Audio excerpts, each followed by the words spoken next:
तो यहाँ हम लोग आ गए F D Y is equal to Q X. यहाँ तक हम लोग बात कर चुके थे linear differential equation with constant coefficient को किस तरीके से हम मॉडिफाई करते हुए इसे function of D operated on Y is equal to Q X लिखते हैं। अब इस प्रॉब्लम का जो कंप्लीट सोल्यूशन होता है वो हम कैसे फाइंड आउट करेंगे, प्रॉब्लम को कैसे सॉल्व करेंगे, ये अब हमको देखना और समझना है। तो इसके लिए चूंकि आपने कहा कि ये तो लिखा हुआ है F D Y is equal to Q X का, इस प्रॉब्लम का कंप्लीट सोल्यूशन क्या होगा। तो इस प्रॉब्लम का जो कंप्लीट सोल्यूशन होगा उसको हम दो भागों में सब डिवाइड कर देते हैं। तो इस प्रॉब्लम का कंप्लीट सोल्यूशन इसको शॉर्ट में हम लोग दे देते हैं सी एस। अब कंप्लीट सोल्यूशन का दो भागों में सब डिवाइड होगा। एक भाग को हम कह देते हैं कॉम्प्लीमेंट्री फंक्शन,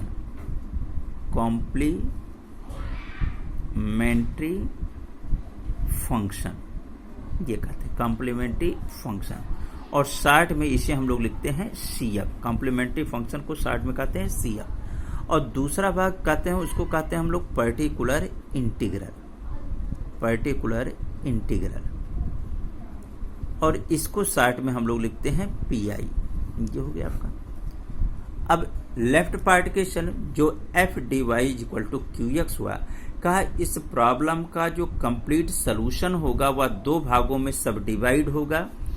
लेफ्ट पार्ट का सोल्यूशन कॉम्प्लीमेंट्री फंक्शन कहलाएगा, राइट पार्ट का सोल्यूशन पर्टिकुलर इंटीग्रल कहा जाएगा। इसका मतलब अगर हम कॉम्प्लीमेंट्री फंक्शन हमको निकालने आता है, पर्टिकुलर इंटीग्रल निकालने आता है, दोनों रिजल्ट निकालने, दोनों को ऐड कर दें तो जो रिजल्टेंट आएगा वही दिए गए प्रॉब्लम का कंप्लीट सोल्यूशन कहलाएगा।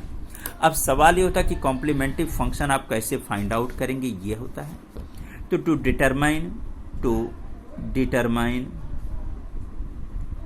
Determine C F complementary function हम कैसे निकालते हैं, स्टेप बाय स्टेप देखा जाए। का पहला काम तो यही करते हैं, कहते हैं number 1 put D is equal to M, Y is equal to 1 and right hand side is equal to 0 if not. अगर है तो नो प्रॉब्लम, लेकिन नहीं है तो राइट हैंड साइड को क्या करेंगे, 0 करेंगे। तो आपको मिलेगा क्या, कहा देन वी गेट। देखा जाए यहाँ एफ डी में डी की जगह कहा गया जितने भी डी, अगर डी होगा तो डी एम लिख देंगे, डी स्क्वायर होगा तो एम स्क्वायर लिखेंगे, डी क्यूब होगा तो एम क्यूब लिखेंगे, इस तरीके से लिखेंगे। तो एफ डी वाई में डी की जगह एम लिखना और वाई की जगह 1, तो हो जाएगा एफ एम, ये हो जाएगा एफ एम, ये आ गया इज इक्वल टू, और क्यू एक्स की जगह कहा गया क्यू एक्स अगर 0 है तो है, और अगर 0 नहीं है तो भी क्या लिखेंगे 0। अब यह जो इक्वेशन मिला, this equation is known as auxiliary equation, या शॉर्ट में इसे हम लिखते हैं AE, ऑक्सिलरी इक्वेशन। तो ये हो गया ऑक्सिलरी इक्वेशन। ऑक्सिलरी इक्वेशन जो होगा आप देख सकते हैं एक तरीके से जो आपसे कहा जा रहा है, बेसिकली कहा गया डी की जगह एम लिखना, तो डी की जगह एम लिखेंगे जहां डी, वाई की जगह 1 और राइट हैंड साइड 0। तो इसका मतलब जो ऑक्सिलरी इक्वेशन जो एफ एम बन रहा है वह एफ एम कुछ और नहीं है, एफ डी का एक सहायक है, बट वह एक अलजेब्राइक इक्वेशन होगा। डी है तो डिफरेंशियल है, और एम आ गया तो क्या हो गया, अलजेब्राइक इक्वेशन हो गया। तो अलजेब्राइक इक्वेशन क्योंकि एफ एम के लिए एक पॉलिनोमियल इक्वेशन है, तो जब इस पॉलिनोमियल इक्वेशन को हम आप फैक्टराइज करेंगे तो फैक्टराइज करने पर उसके डिफरेंट टाइप के रूट्स मिलेंगे। पहला हम लोग बात किया कि रूट्स कैसा हो सकता है एफ एम इक्वल्स 0 को, इसको कहा गया आप क्या करिए, फैक्टराइज करिए। तो इसको जब फैक्टराइज करेंगे, तो फैक्टराइज करने पे जो पहली पॉसिबिलिटी आएगी, पहला केस जो बनेगा, हो सकता है कि जो रूट्स मिलें, रूट्स सारे के सारे रूट्स रियल हों एंड डिस्टिंक्ट का मतलब भिन्न भिन्न हों, रूट्स रियल एंड डिस्टिंक्ट। मान लीजिए कि m इज इक्वल टू जो मिला वह m1, m2, m3, m4 and ... mn, मतलब अगर एफ एम के लिए n डिग्री का पॉलिनोमियल इक्वेशन है तो ऑब्वियसली आप जानते हैं कि कोई भी पॉलिनोमियल जितने डिग्री का होता है उसके उतने रूट्स होते हैं।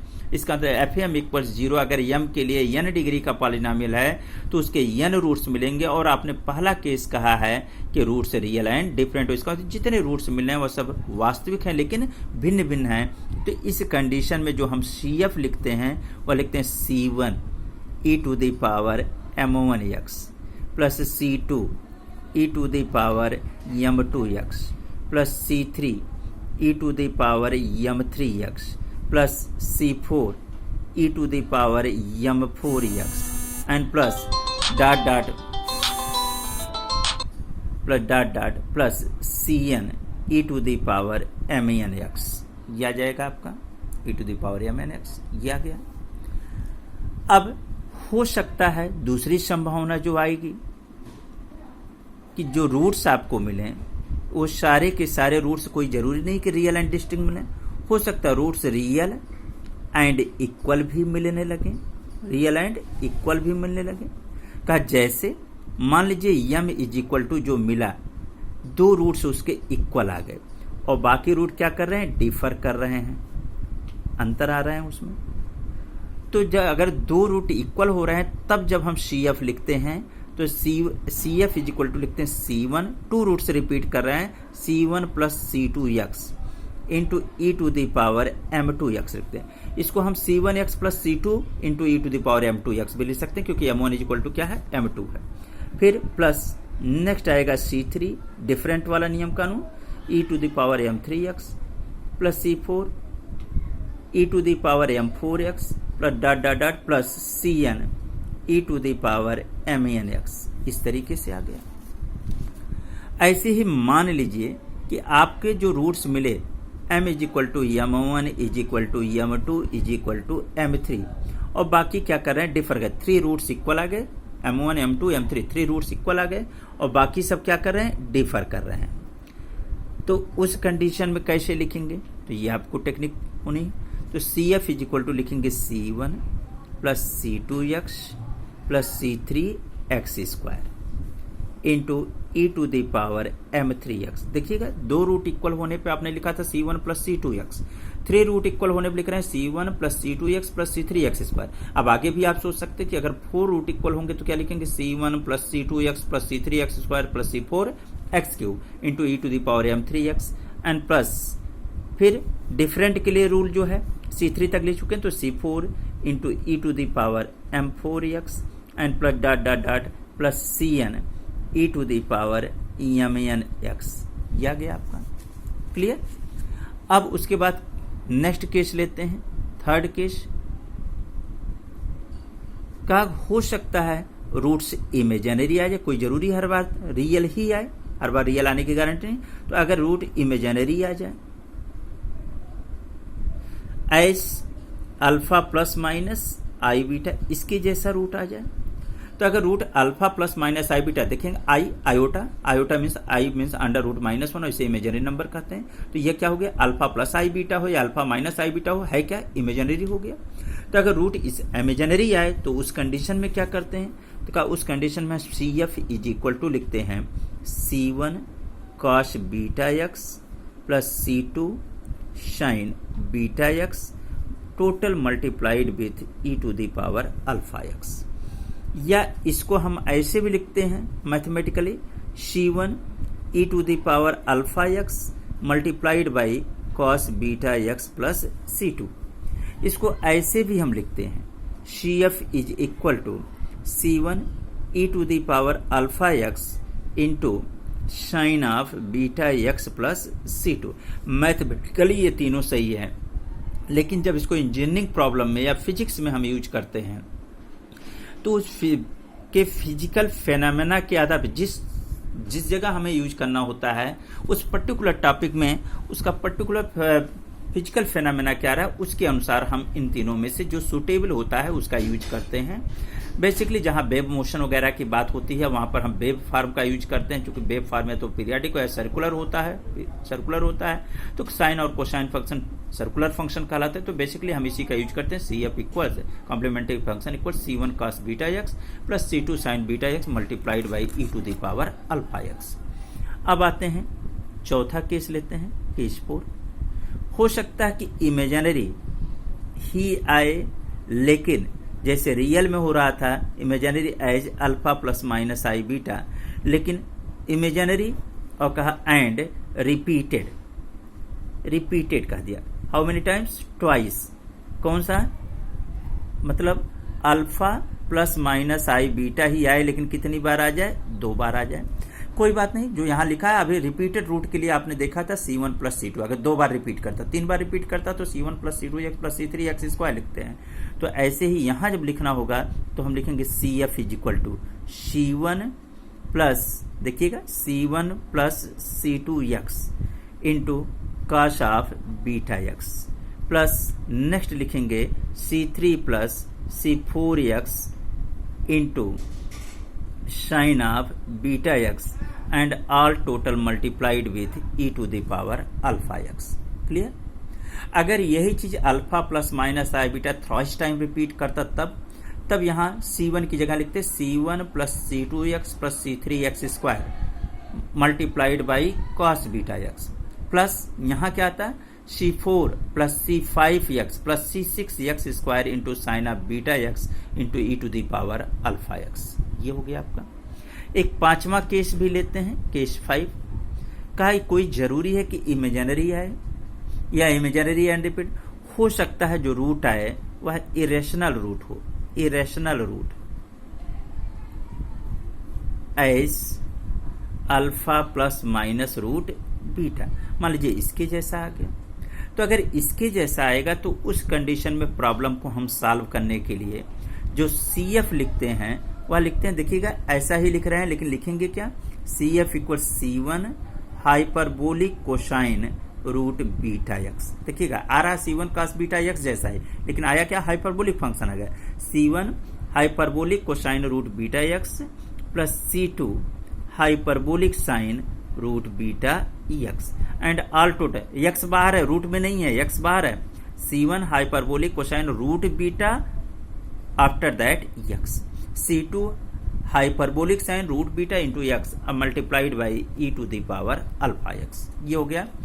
तो ये आपसे कहा गया था कि जब आप टू डिटरमाइन CF को डिटरमाइन द लेफ्ट पार्ट दिए गए प्रॉब्लम के लेफ्ट पार्ट का सलूशन निकालने के लिए आपने कहा सबसे पहले हम ऑक्सिलरी इक्वेशन लिखेंगे, और ऑक्सिलरी इक्वेशन लिखने के लिए आपने कहा दिए गए प्रॉब्लम में अगर वह linear equation with constant coefficient तो D की जगह m लिखेंगे, y की जगह 1 लिखेंगे, राइट हैंड साइड अगर 0 नहीं तो भी 0 बना के लिखेंगे। तो जो इक्वेशन बनेगा वह एक अलजेब्राइक इक्वेशन होगा, उसका नाम दे दिया गया ऑक्सिलरी इक्वेशन। अब इस ऑक्सिलरी इक्वेशन को हम फैक्टराइज करेंगे। फैक्टराइज करने पर इसकी जो रूट्स मिलने की संभावना है, आपने कहा रूट्स रियल एंड डिफरेंट भी हो सकता है, रूट्स रियल एंड इक्वल भी हो सकता है, रूट्स इमेजिनरी भी हो सकता है, रूट्स इमेजिनरी एंड रिपीटेड भी हो सकता है, और रूट्स इरेशनल भी हो सकता है। तो उन कंडीशन में हम कैसे CF लिखेंगे ये तो हमें पता चल गया कि लेफ्ट पार्ट का सलूशन कैसे लिखा जाना है। पर्टिकुलर इंटीग्रल क्या होता है उसकी बात थोड़ी सी कर लें हम लोग कि दिए गए प्रॉब्लम का पर्टिकुलर इंटीग्रल कैसे निकालेंगे। तो पर्टिकुलर इंटीग्रल के लिए आते हैं PI to determine particular integral. तो पर्टिकुलर इंटीग्रल के लिए आपसे कहा गया कि एक ही फार्मूला है, PI इज इक्वल टू हम लोग लिखते हैं 1/FD। FD आप जान ही रहे हैं, मल्टीप्लाइड बाई QX। अब यह QX फंक्शन ऑफ x के रूप में क्या दिया गया है उस पर डिपेंड करेगा। 1/FD इस दिए गए QX पे ऑपरेट करेगा, और यह ऑपरेटिंग सिस्टम क्या होगा, ये डिफरेंट प्रॉब्लम में भिन्न भिन्न होते हैं। अब हमको CF निकालने आ जाए, PI निकालने आ जाए, तो दोनों को हम निकाल लें और निकालने के बाद ऐड कर दो तो दिए गए प्रॉब्लम का हमें सलूशन मिल जाएगा। लाइक एक एग्जाम्पल लेते हैं, सिंपल सा एग्जाम्पल का solve. D² - 5D + 6 operated on y is equal to 0। तो देखिए एक linear equation with constant coefficient का प्रॉब्लम ले लिया गया। तो सबसे पहले आपने कहा था कि लेफ्ट पार्ट का सोल्यूशन निकालेंगे, उसके लिए क्या लिखेंगे, ऑक्सिलरी इक्वेशन, और ऑक्सिलरी इक्वेशन लिखने के लिए डी की जगह m और y की जगह 1 और राइट हैंड साइड को 0 करेंगे, तो हो जाएगा m square minus 5m plus 6 is equal to 0। अब इसका फैक्टर करेंगे तो m स्क्वायर माइनस 2m, फिर हो जाएगा minus 3m plus 6 is equal to 0। m common लेंगे तो यहाँ आ जाएगा m माइनस 2, फिर यहाँ से माइनस 3 कॉमन लेंगे तो फिर क्या आ जाएगा m minus 2 is equal to 0, इतना आ गया। अब इन दोनों में से m माइनस 2 कॉमन ले लिया तो यह क्या हो जाएगा m minus 3 is equal to 0। यहाँ से आपको मिलेगा m इज इक्वल टू 2 और 3। दोनों रूट्स देखेंगे, एक m1 मिला, एक दूसरा m2 मिला, सेकंड डिग्री का था इक्वेशन, तो दो रूट्स मिलते, दोनों रूट्स मिल गए। देखेंगे दोनों रूट्स रियल एंड डिफरेंट हैं, तो रियल एंड डिफरेंट का जो आपको नियम बताएगा उसके अनुसार लिखेंगे। तो कहा CF इज इक्वल टू हो गया यहाँ से C1 e to the power 2x plus C2 e to the power 3x, और ये हो गया इक्वेशन नंबर 1, CF निकल गया। पर्टिकुलर इंटीग्रल कैसे निकालेंगे उसकी बात करें तो पर्टिकुलर इंटीग्रल के लिए आपको फार्मूला बताया गया 1/FD ऑपरेटेड ऑन QX, यही बताया गया था, हालांकि इसको लिखने की जरूरत नहीं थी। तो ये हो गया आपका 1/FD, FD की जगह जो FD है वो लिख दीजिए d square minus 5d plus 6, और QX की जगह क्या है 0, तो मल्टीप्लाइड होके सब क्या आ जाएगा 0। ये हो गया आपका इक्वेशन नंबर 2। तो आपको यह भी बताया गया कि कंप्लीट सोल्यूशन क्या होता है, तो complete solution is equal to आपने कहा था complementary function plus particular integral. Complementary function आपको मिला है C1 e to the power 2x plus C2 e to the power 3x, और पर्टिकुलर इंटीग्रल आपको मिला है 0, तो ये हो जाएगा CS इज इक्वल टू उतना। लेकिन आप यह भी जानते हैं कि किसी भी डिफरेंशियल इक्वेशन का जो सॉल्यूशन होता है वह डिपेंडेंट और इंडिपेंडेंट वेरिएबल के बीच एक रिलेशन स्टेब्लिश करता है। तो चूंकि इस इक्वेशन में डिपेंडेंट वेरिएबल y है और इंडिपेंडेंट वेरिएबल x है, तो ये d stands for d by dx। तो अगर यहाँ d stands for d by dx है तो इसको डिपेंडेंट और इंडिपेंडेंट वेरिएबल के बीच एक रिलेशन, तो इसका मतलब dependent complementary solution, sorry complete solution की जगह हम क्या लिख देंगे y। तो ये हो जाएगा y is equal to C1 e to the power 2x plus C2 e to the power 3x। यही दिए गए प्रॉब्लम का क्या बन जाएगा, कंप्लीट सोल्यूशन बन जाएगा, और इस तरीके से हम इस कंडीशन में प्रॉब्लम को सॉल्व कर सकते हैं। अब इसके बाद हम लोग नेक्स्ट वीडियो में एक एक करके सॉल्व करेंगे कि अगर QX की जगह एक्सपोनेंशियल फंक्शन ऑफ x आ जाए, QX की जगह ट्रिग्नोमेट्रिक फंक्शन ऑफ x आ जाए, QX की जगह अलजेब्राइक फंक्शन ऑफ x आ जाए, या product of function of x आ जाए, तो डिफरेंट केसेज में हम किस तरीके से प्रॉब्लम सॉल्व करते हैं ये एक एक करके हम लोग डिस्कस करेंगे। थैंक्स।